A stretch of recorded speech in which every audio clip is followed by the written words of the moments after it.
Here's Mark and Suzanne, revolutionizing radio. Well, good morning and welcome to another exciting episode of the Mark and Suzanne Show. I am Mark.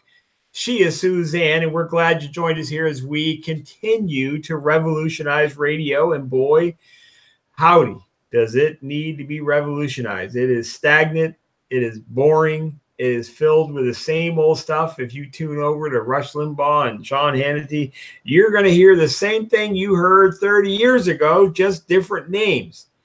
But instead, you've decided to join us here on the Mark and Suzanne Show because you know we are offering something different. We're not only offering analysis, we're offering solutions.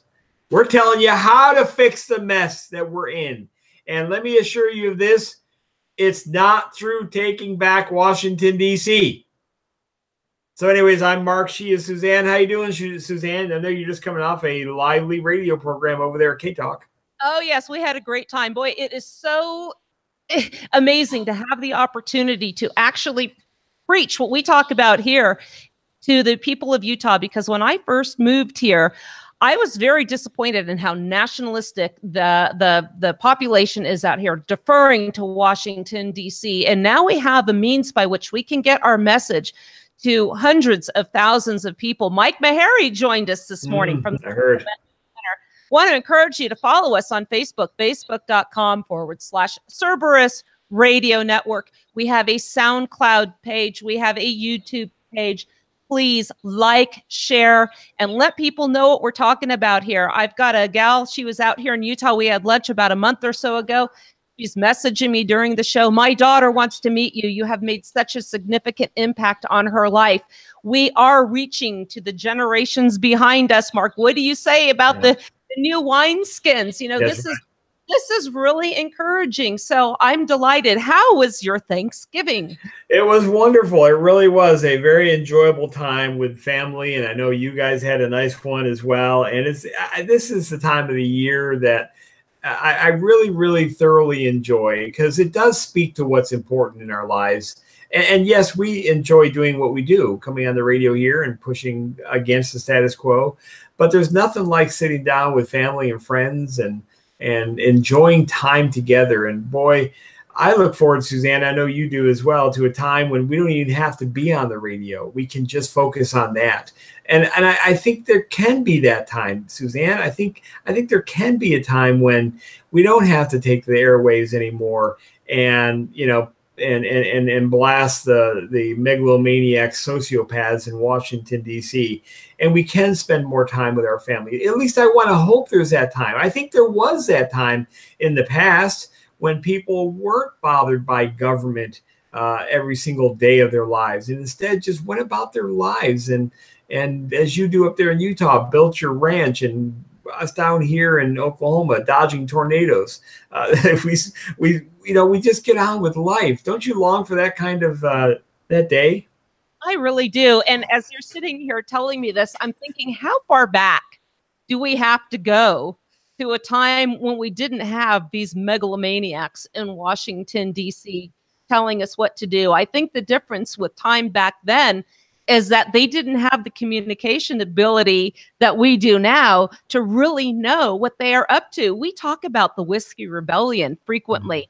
And one of the things I say, if they had understood how egregious the behavior was, George Washington marching on a sovereign and independent nation to impose a federal tax, Alexander Hamilton abrogating his duties as Secretary of the Treasury to become the Secretary of Defense, there would have been a mass exodus. The difference was back then people were just trying to live a subsistence lifestyle, particularly those in the southern states with their agrarian, and even in western Pennsylvania, different lifestyle. And when they tried to cling to that and say, no, this isn't right, we're going to protest, and the governor needs to tell you before you can march these troops in, and Washington said, hold my beer.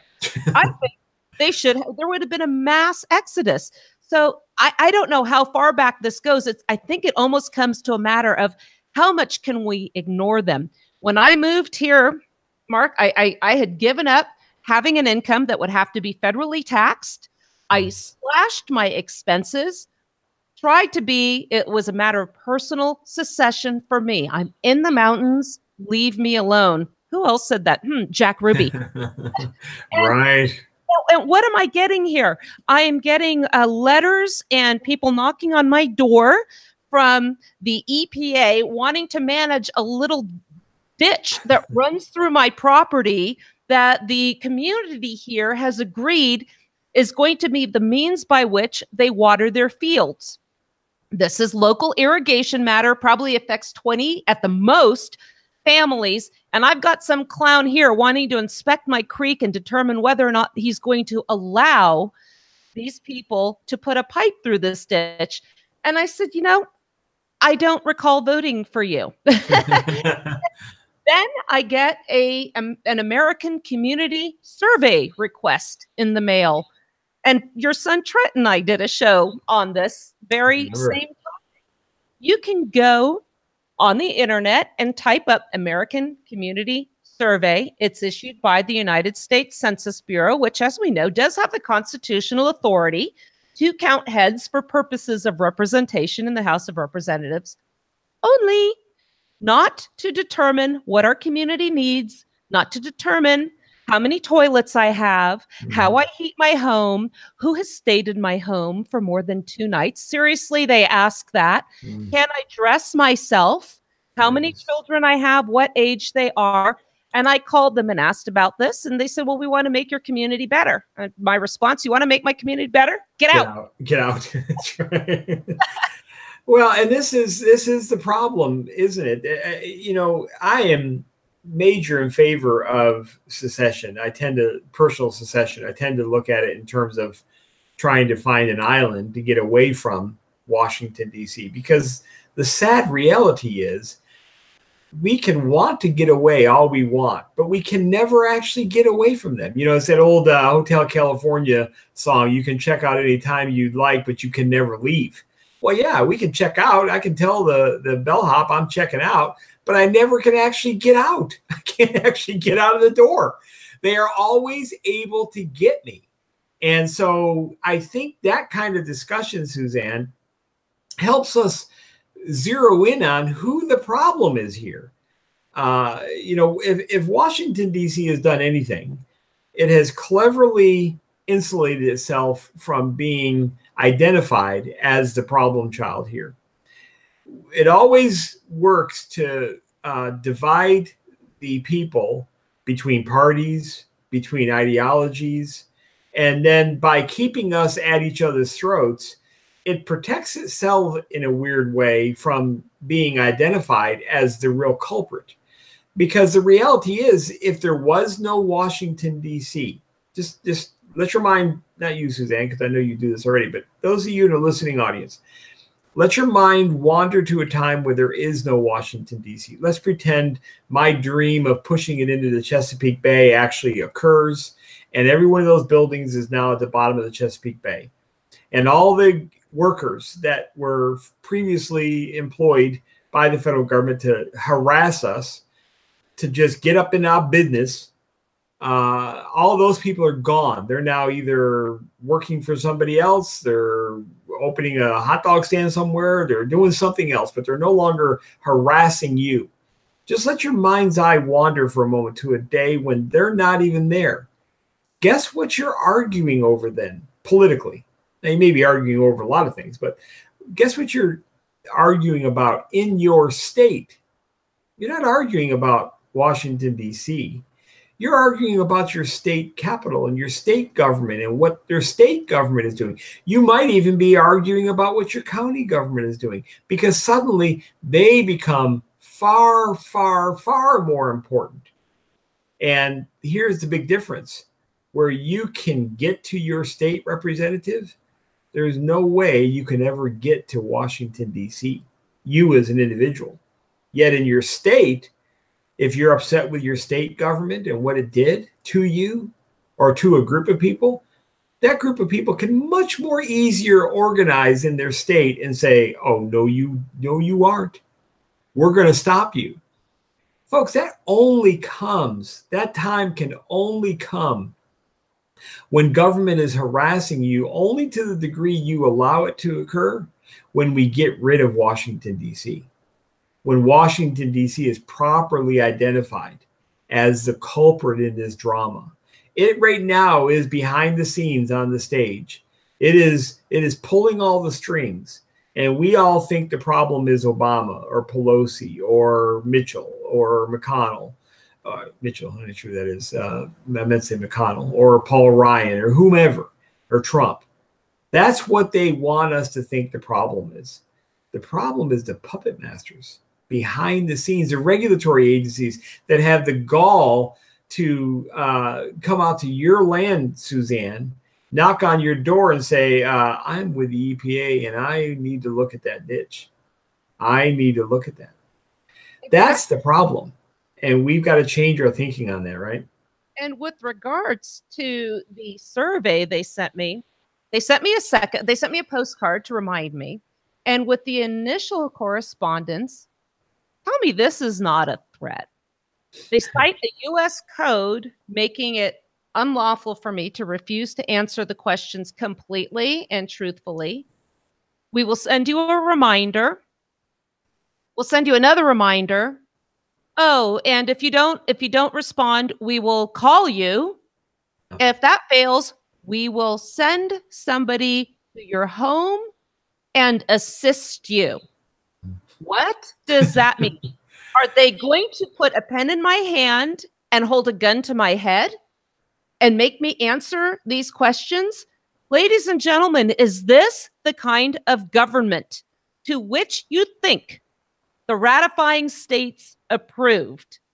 We want to know if you grow your own food on your property. Tell us, or we will come to your house. Yep. Refuse us entry, refuse to cooperate. Well, what will happen then? Your move. And I kept saying, I pray to God they do not come to my house. This is my line in the sand.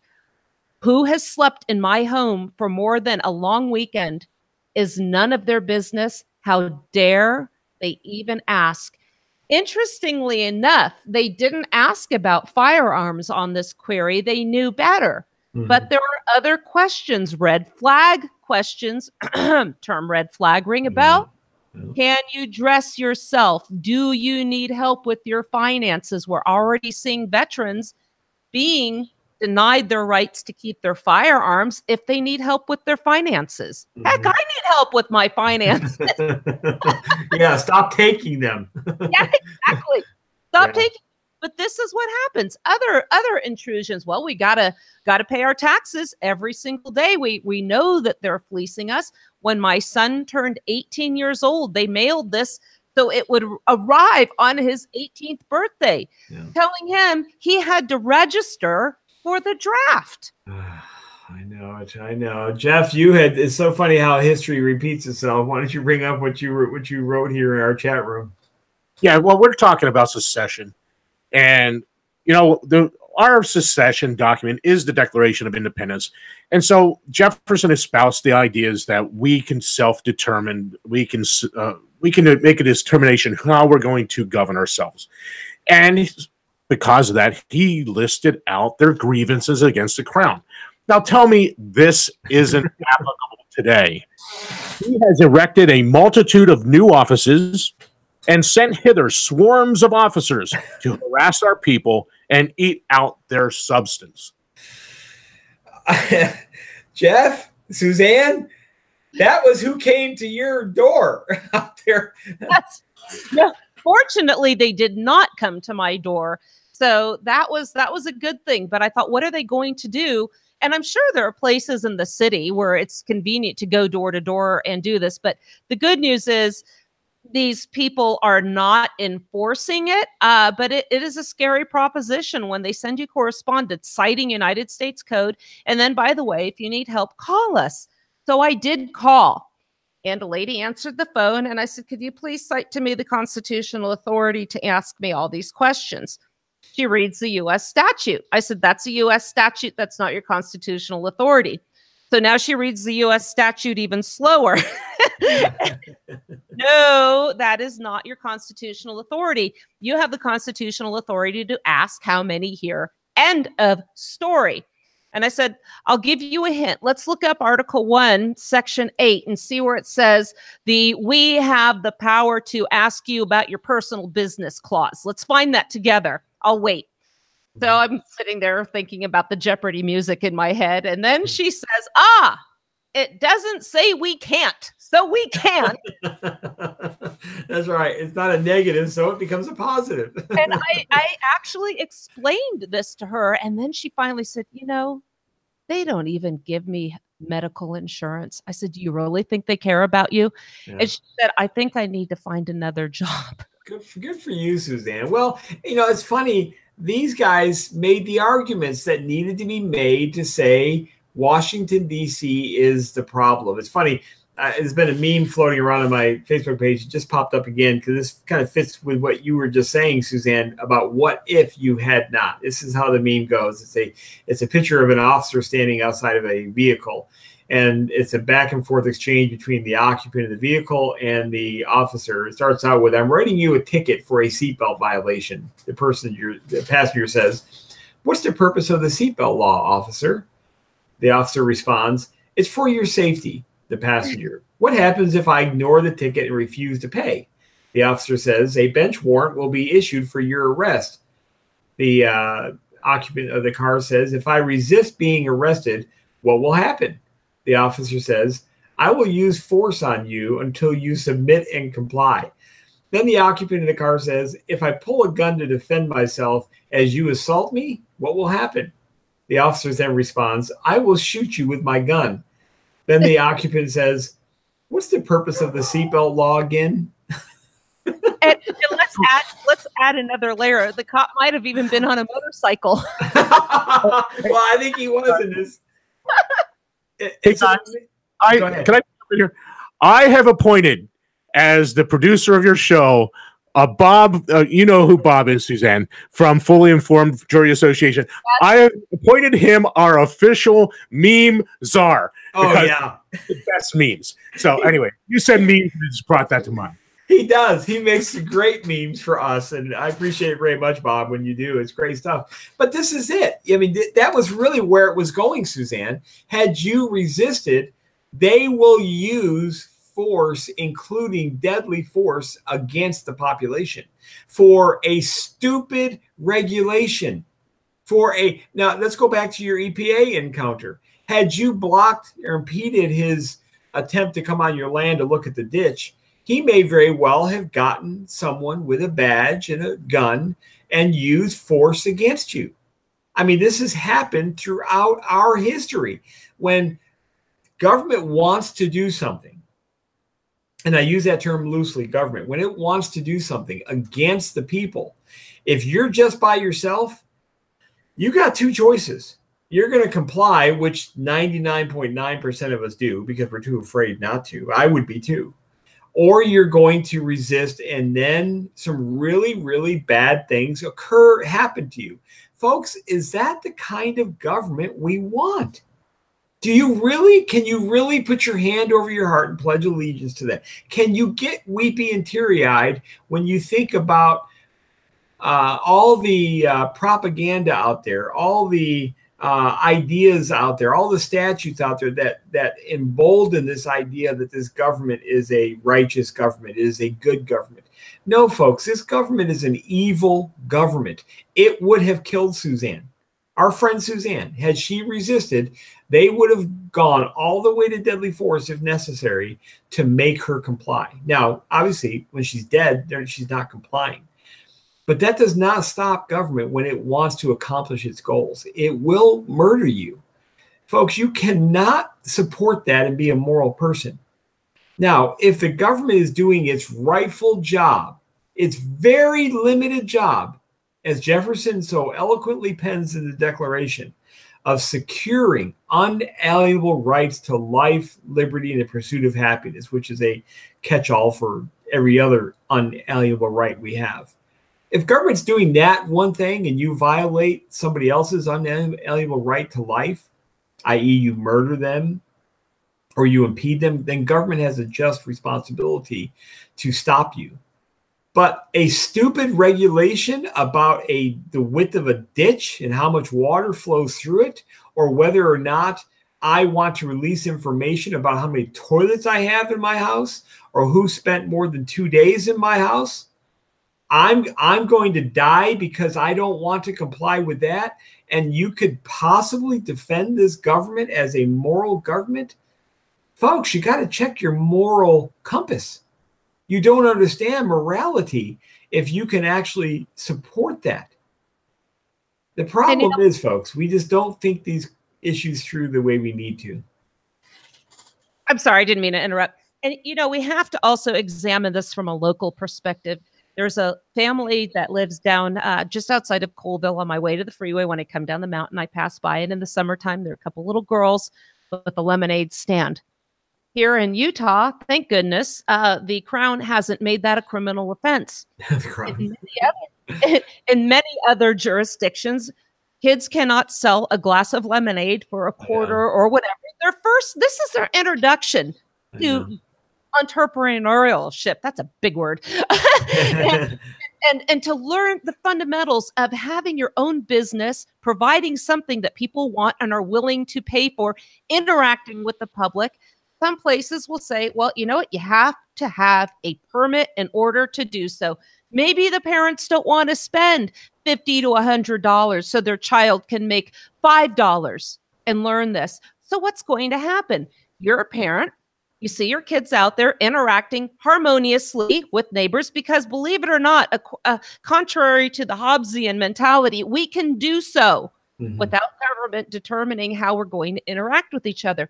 What are you as a parent going to do, Mark, if you see your grandchildren out there being harassed by law enforcement over something like this? How quickly can this escape? So, let's also look at from the national, pardon my French, the megalomaniacs you mentioned earlier. We have Tom Cotton and the other one, Eric Swalwell. I want to bring up. We have Donald Trump, and they're talking about, and this is even a bipartisan effort with Van Jones with criminal justice reform, talking about these federal sentencing guidelines. Authoritarian, this is from the Washington Examiner. Tom Cotton wants the nonviolent criminals to needlessly rot in jail. Just as an aside, when Mike Lee was virtue signaling his support for this, I reminded him that under the Constitution, there are no lawful sentencing guidelines from you guys because you have been delegated the authority to punish 3 crimes and 3 crimes only: counterfeiting, piracy on the high seas, and you don't have any authority to regulate marijuana or to tell the states how much prison time people convicted within their sovereign borders need to spend because you think you have a better idea than the state representatives themselves. So here we have a 63-year-old grandmother whom Trump pardoned. She was imprisoned in 1996 for a nonviolent first offense drug crime. She served more time than rapists and murderers due to these federal mandatory minimum sentencing laws. She got a pardon. According to Cotton, it's okay for these nonviolent offenders or people that come to prison for, he says here exactly, I'll just read the quote. The U.S. faces a drug epidemic today that they caused. Exactly the wrong time to go soft on crime. Criminals, especially first-time offenders who grew up in rough environments, deserve second chances. And you think, oh, maybe the voice of reason. Then, once they have served their time, this woman's life, her time was life in prison. So maybe on the other side, there'd be some redemption for her, but not here on this earth, according to Tom Cotton. And he's supposed to be one of the good guys. I know, and this is the problem, isn't it? I mean, he is supposed to be one of the good guys. Wasn't he a prominent guy during the Kavanaugh hearings or something about arguing about the Constitution? And this is it. And Suzanne so perfectly identified the problem, folks. The government, as supposedly configured, has very limited powers. But obviously, we all know different. You just gave an example of a woman that totally had her life screwed up. Well, You can too. The only reason you don't have your life screwed up by government right now is because they don't want to screw your life up right now. But ever become a thorn in their side, and they will destroy you because they have all the tools in place to destroy you. Are you sure about every one of your tax returns that they're right?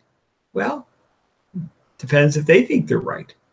Are you sure that you've complied with every regulation when you've done anything with your property? Well, as an Idaho couple found out, they didn't pull all the right permits for digging their little pond in their front yard, and they ended up getting fined. I think it was $75,000 a day, and they had to fill in their pond because the EPA said it was a wetland issue.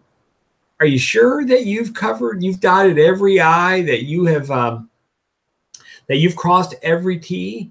Because down deep you haven't. And if you ever become an issue to their reign of terror, they will destroy you. This is why you have to organize. This is why the only way to have any shot at prevailing is to actually organize. This is why we do the show. We want to connect other people together.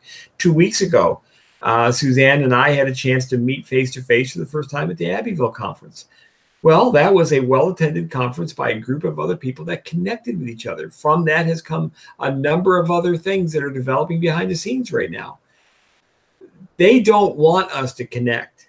They don't want us to share ideas. They don't want us to agree to ideas, because then their reign of terror becomes in jeopardy. And yet that is the very thing we need to do, but we need to agree on some fundamental ideas. If Suzanne, I make this argument all the time. Washington, D.C. is beyond reform. If you hold out any hope that Washington, D.C. can be reformed and thus become the solutions to the mess we face right now that we all deal with, then you can't be part of this effort, because you're always going to hold out hope that somehow there's an easy way out of this mess. And Jeff, I know you wanted to weigh in on some of this. Go ahead. But first, Mark, we just have to vote Republican. You big dummy. Okay, go ahead. Well, I just wanted to chime in on this whole notion that you were just talking about, Suzanne, about these mandatory minimums, and Lee all saying that we have to fight this war on drugs. New York State, and I think everyone here knows that I work for New York State in the prison system. So New York State had what they called the Rockefeller laws. It had mandatory minimums in this big war on drugs. And there was an inmate at our facility that when he was 16 years old was in a gang, part of a drug deal, got arrested. They dropped the drugs on him because he was a minor, thinking he would just get a slap on the wrist and go home. Because of the mandatory minimums, this 16-year-old got a 99-year sentence with no parole. He was going to die in jail over this drug thing. Nonviolent, was there because at a drug deal. Was he wrong? Yeah, absolutely. I'm not defending this person. Just as an example, I know of another inmate that broke into an apartment in New York City, sexually assaulted the occupant, bound her up, carried her to the roof, threw her off, and murdered her. Got 15 years, man one. So this murderer was going to get 15 years, and this 16-year-old got basically a life sentence. He's going to die in prison for a war on drugs. Now, you know what? Is this justice? Honestly, I'm not defending either person because they're both wrong, but this is what we get with this whole notion of Senator Lee's, that we have to be tough on drugs. Why? What are we accomplishing? Here's what you touched on, Jeff. You just asked, is this justice? And I think that's the erroneous presumption that we're following right now, is that they are actually pursuing justice. Are they pursuing justice, or are they seeking to make an impression upon you? Violate our laws, you will pay the price, more so than those who hurt others, more so than those who murder helpless individuals. We will come to you with the might and force of the federal government and lock you up, or we will kill you. Let me give you another example. If you or I, any of us, are faced with imminent peril and we choose to use lethal force, that force is justified if we have an imminent and immediate fear of serious bodily injury or death. That test is subject to what they call the reasonable person test. Would a reasonable person under same or similar circumstances react the same way?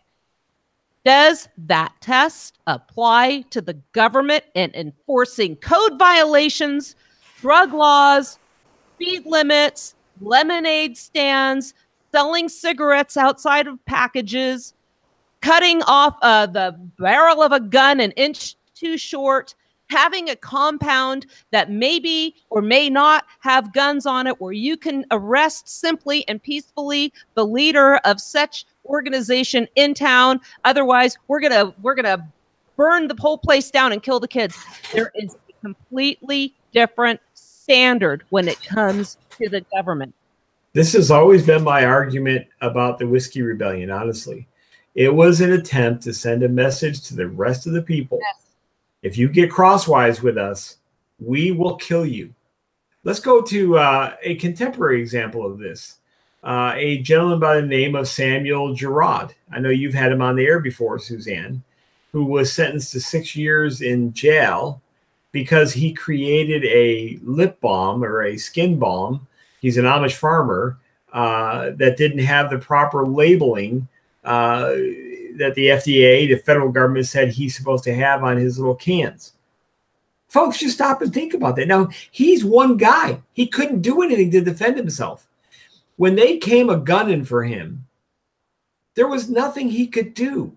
There's nothing you could do. You're helpless, and you down deep know it. So when I hear keyboard warriors, talk about their desire to rebel, I'll tell you, folks, if you think you can take on the federal government, have at it, because you're going to not win that fight. But I will tell you this. If you politically organize, you have a much greater chance of making an argument against Washington, D.C. and persuading people to the immorality of that entity, and then a desire to, as Jefferson penned in the Declaration of Independence, to alter it, to abolish it, or throw it off. You have a much greater chance at doing that. Because if you just try to do this on your own, you're just not going to succeed. They're going to crush you. This guy's did nothing other than provide a product to his community. That's all. He got crosswise with the government over labeling of a package labeling. The guy's in jail for 6 years. I think he was in his 70s. I think he's an older man. He may die in jail. How could anybody put your hand over your heart and pledge allegiance to that? Because you can't separate the two. The flag and the pledge represents Washington, D.C. You know it does. And yet every time you stand up and pledge allegiance to you, I don't care if you're in the military or not, I was too. When you pledge allegiance to that thing, you're pledging allegiance to the government. And if you don't get the clever conflation going on there, and you can't separate that out of your mind, you cannot be part of the solution going forward. You're going to continue to think, well, Kreslins, if we just get the right Republicans into office, if we just get Kreslins, you big dummy, if you can't understand that if we could just get them to obey the Constitution, it's the people's fault, Kreslins. It's not the system's fault. It's the people. Folks, if you're going to continue to defend your abuser, if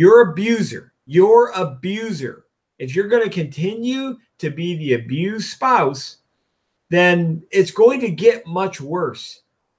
Because as I learned with my sister, in a truly abusive situation, the abuser doesn't de-escalate. They escalate. And it took my sister's life being in jeopardy, literally, as her head was being shoved in the toilet bowl and he's slamming the lid on her head and flushing the toilet. He escalated it and was going to escalate. Threats of death. I will kill you if you leave me.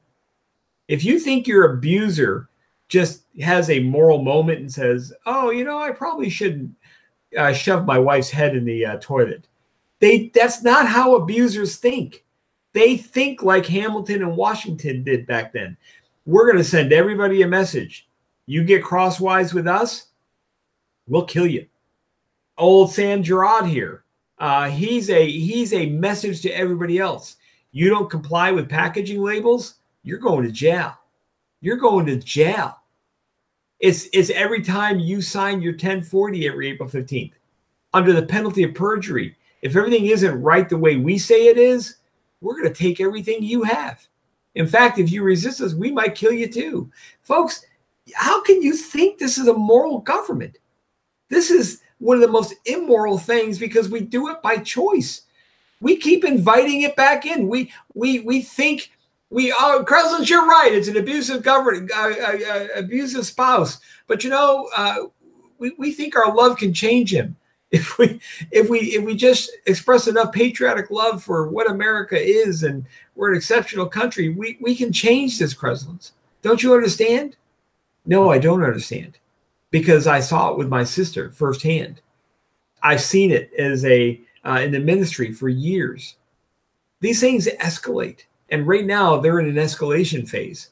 They are in a phase of escalating their control. They've got more and more of it.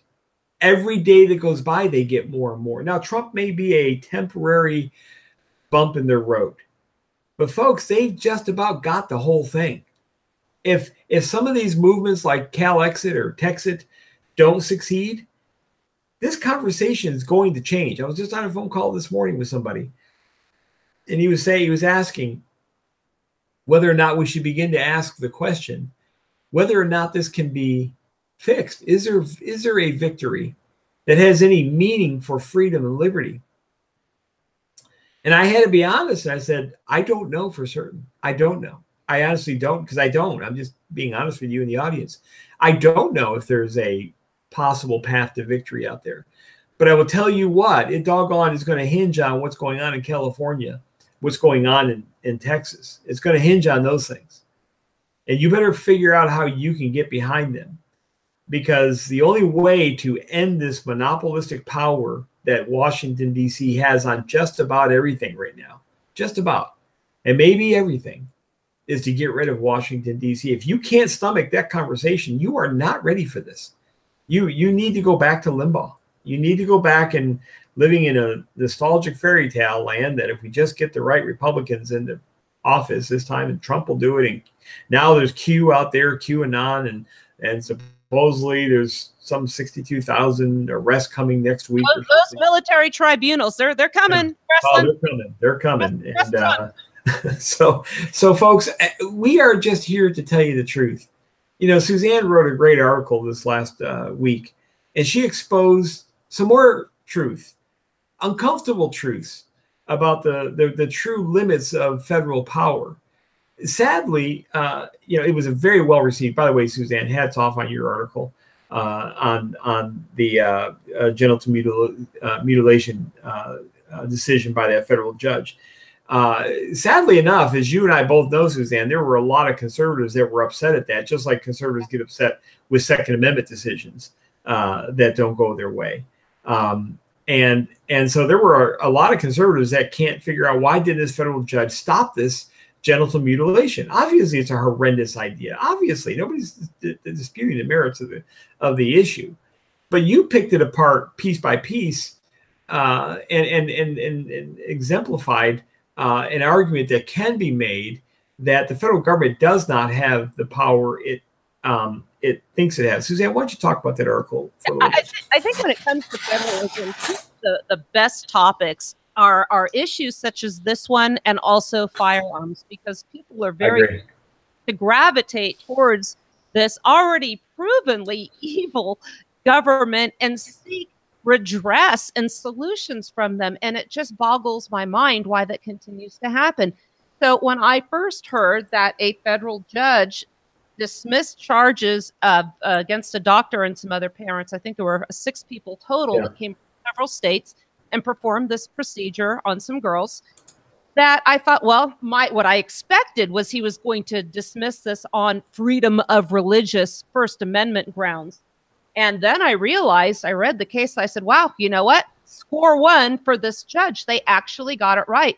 What this judge held was the Constitution does not authorize Congress to pass such a law. Remember, we said the 3 crimes that they had the authority to pass: female genital mutilation, or assault and battery of any kind.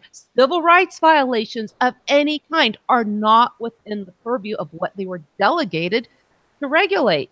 So this was actually, this is what they say in what was criticized as a major blow to the government. It was a victory for federalism. The U.S. District Judge Bernard Friedman struck down this law prohibiting female genital mutilation. And again, I thought this was going to be on First Amendment grounds, but no. Again, there is no constitutional authority for this, but people are up in arms. They are apoplectic, saying, well, that's just great. Now women have no rights. They have no protection from the federal government. Remember now, powers not delegated to the United States by the Constitution, nor prohibited to it by the states, are reserved to the states, respectively, or to the people. If the states can have all these civil codes, business codes, criminal codes, everything else, they have the capacity to regulate everything but female genital mutilation. Are they kidding?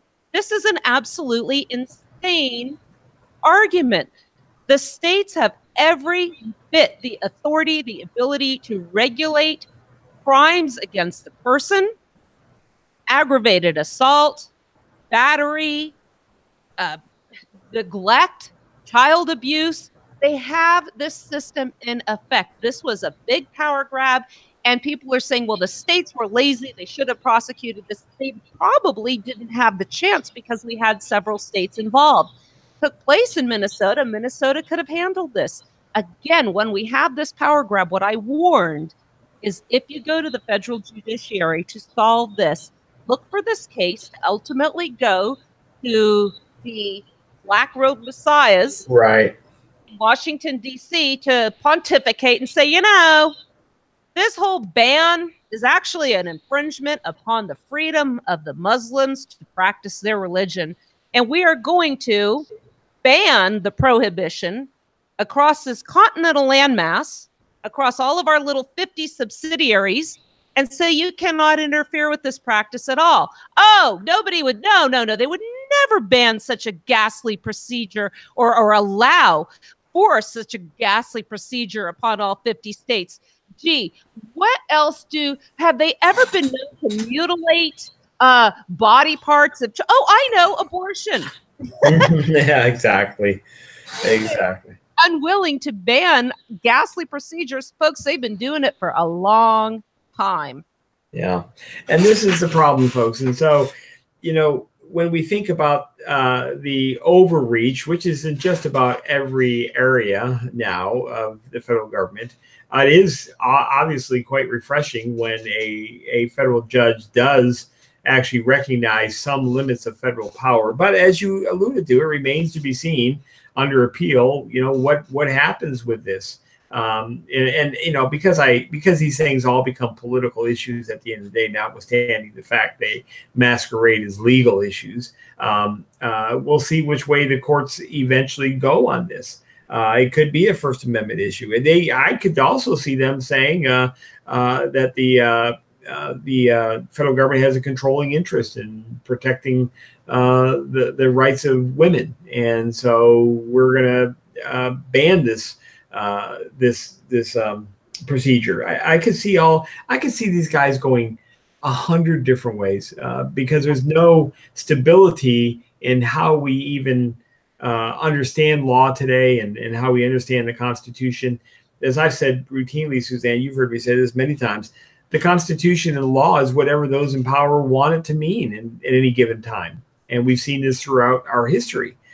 So those who want to believe that there's some, you know, line the federal government can't cross, that's not actually accurate. They will cross any line if it achieves some political objective they're trying to achieve.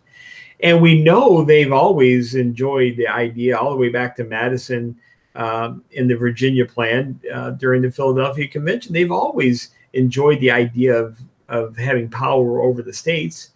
And they have exercised that power since the very beginning of the Constitution.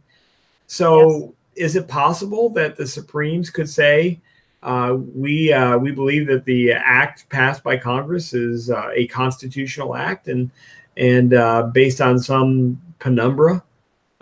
Sure, they could. They could come up with anything they want to come up. This is what's also scary is we have an American iconic figure hailed by many as the greatest president we ever had, who went to war, who really just imposed a tax. They lied about it, said he did it to end slavery. He did it to save the Union. Fast forward. Well, it doesn't matter now. That's all history. Fast forward.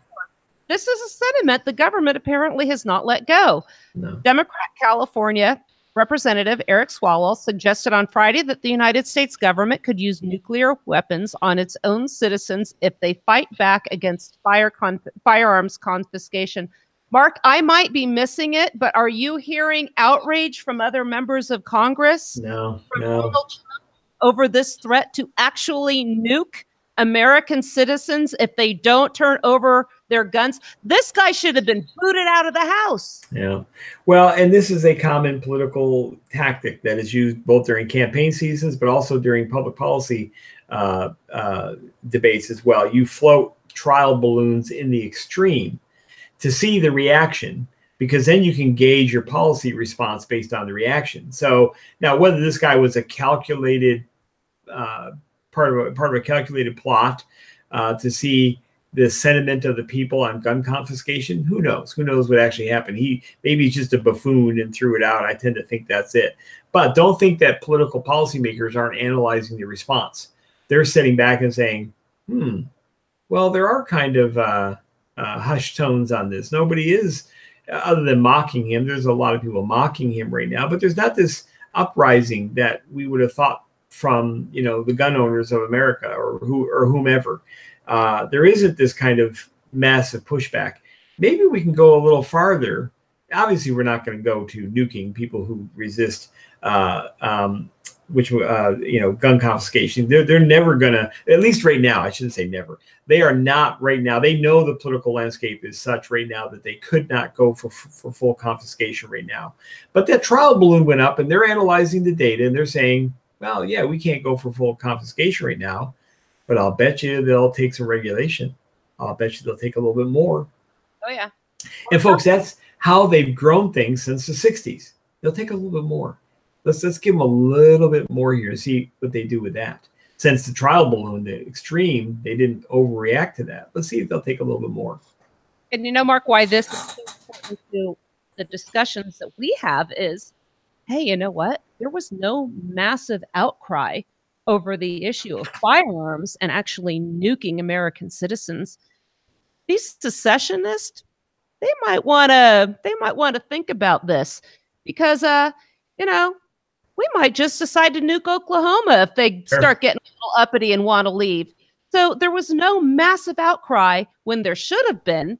And maybe this was a trial. Would they actually nuke a state that tried to secede?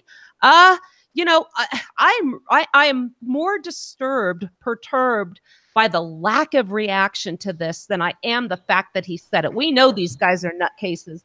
Yeah. The fact that there was not massive outcry. I want to address quickly, Mark, also the insanity of thinking that just voting Republican is going to get us out of this mess. And there was an article I think I put in our chat here, what Republicans could have done. It's out of Lou Rockwell. I encourage people to follow LouRockwell.com.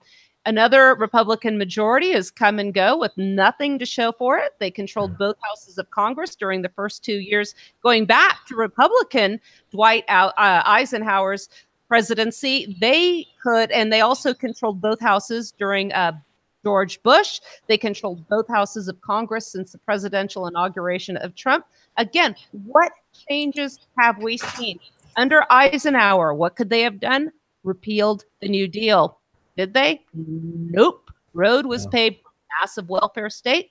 Under Bush, they could have repealed the Great Society. Nope.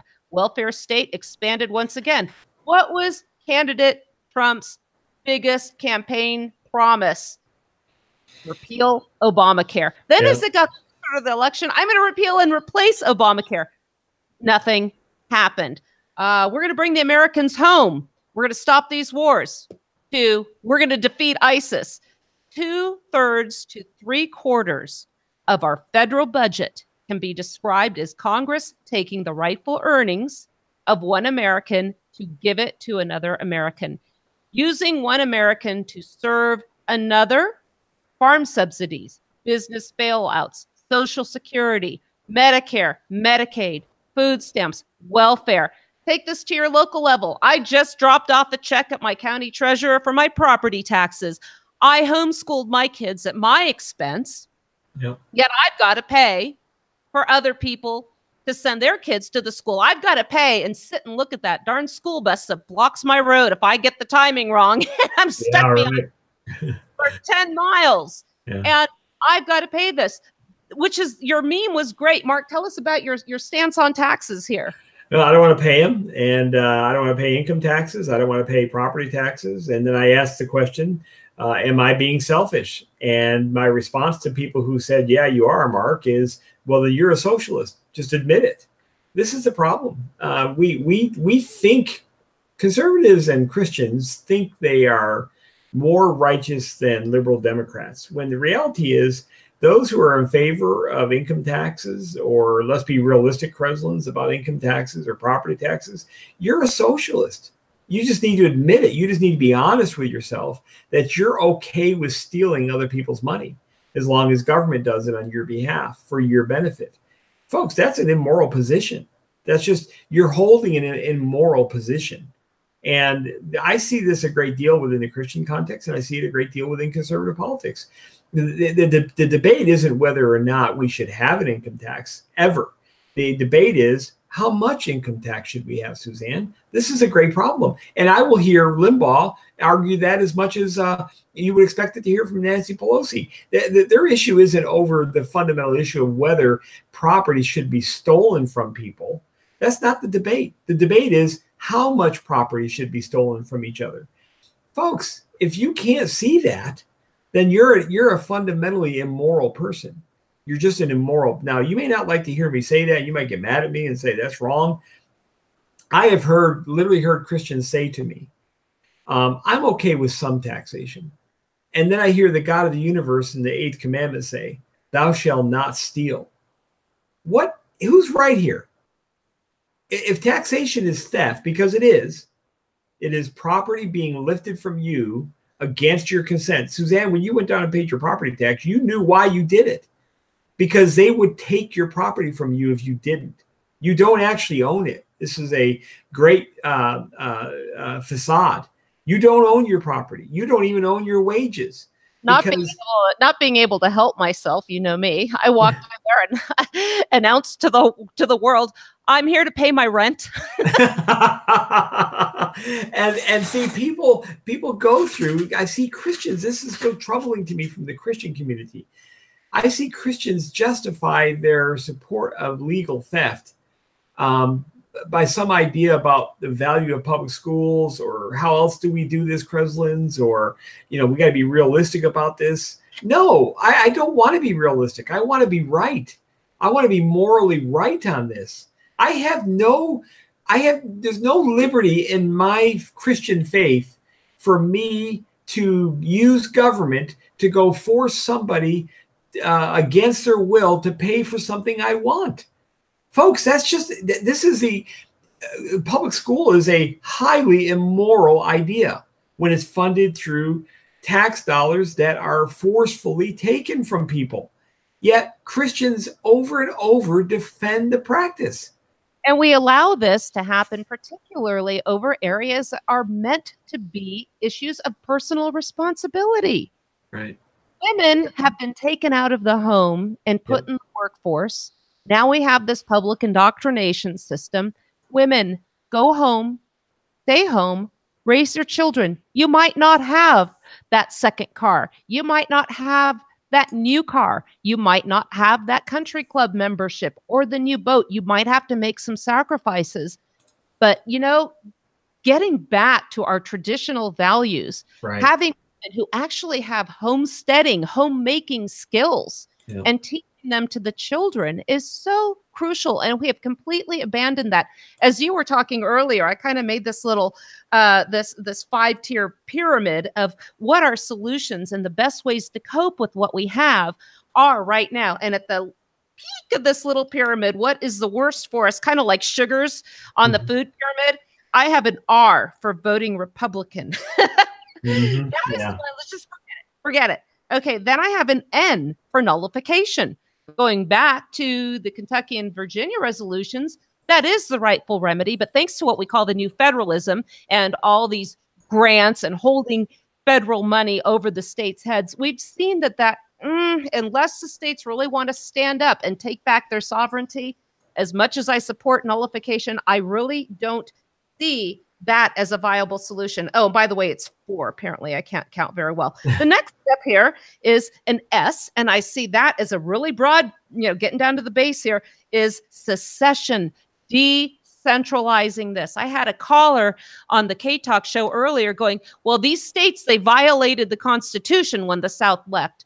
And what happens to the Constitution when they leave? And I explained how the states had that as a reservation. It applied to all of them after the terms, but from 3 had that reservation.